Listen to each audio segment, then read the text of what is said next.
وأصحابه وبارك وسلم اللهم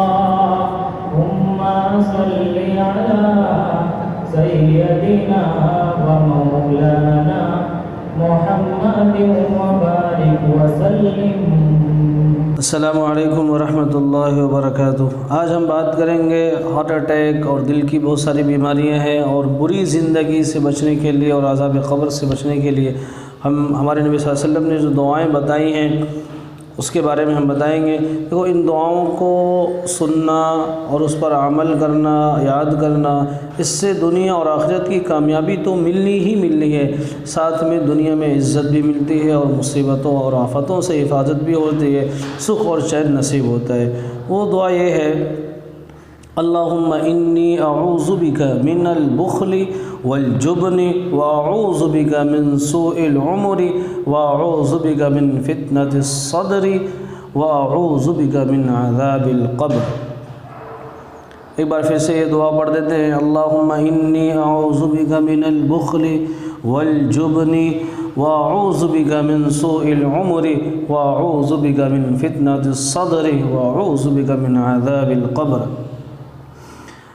ترجمہ: اے اللہ، میں کنجوسی، بزدلی، بری زندگی، دل کی بیماری اور عذاب قبر سے تیری پناہ چاہتا ہوں۔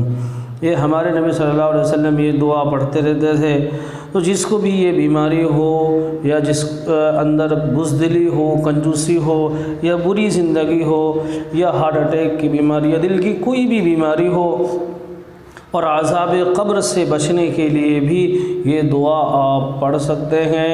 آپ یہ دعا پڑھیں، اس پر عمل کریں، انشاءاللہ۔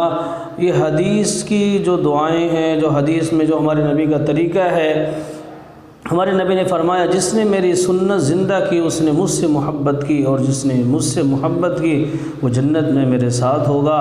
تو آپ ان دعاؤں کو، جو بھی دعائیں بتائی جا رہی ہیں، آپ اس پر عمل کریں، اس کو سیکھیں۔ انشاءاللہ دنیا میں بھی آپ کو چین و سکون ملے گا، اور دنیا کی مصیبتوں اور آفتوں سے بھی اللہ حفاظت فرمائیں گے، اور دنیا میں بھی آپ کو عزت ملے گی۔ یہ نبوی طریقہ ہے، نبی نے بتایا ہے۔ آپ ان چیزوں سے، آپ صلی اللہ علیہ وسلم اس طرح بنا چاہتے تھے۔ آپ یہ دعائیں بھی، آپ اسکرین شاٹ بھی لے کے اس کو یاد کر سکتے ہیں، سن کے بھی یاد کر سکتے ہیں۔ آج کی دعاؤں بس اتنا ہی۔